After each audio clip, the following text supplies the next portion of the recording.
Hello everyone, and welcome to Power Pages Tips. My name is Nicholas Hayduk, and this is tip number 381, Registration versus Login Claims Mapping.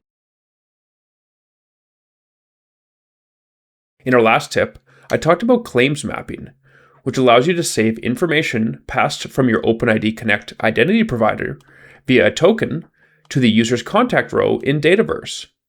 In this tip, I'll look at the two types of claims mappings, registration and login.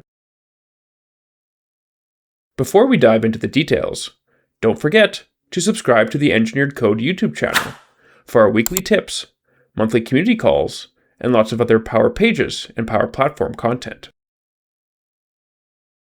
When an OpenID Connect external identity provider is configured for your Power Pages site, every time a user logs in, a token is passed from the IDP to Power Pages. If you are using claims mapping to save information from the token to Dataverse, you have the choice of both registration claims mapping and login claims mapping.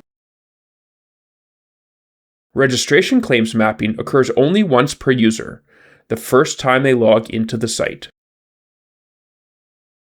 Login claims mapping occurs every other time a user logs into the site.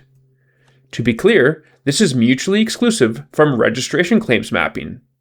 Login claims mappings aren't considered the first time a user logs in. So, if you want the information in Dataverse updated only the first time the user logs in, use registration claims mapping. If you want it every time after that, use login claims mapping. If you want it on the first time and every time after that, use both. Thanks for watching, and I hope you found the Power Pages tip number 381 on registration versus login claims mapping useful.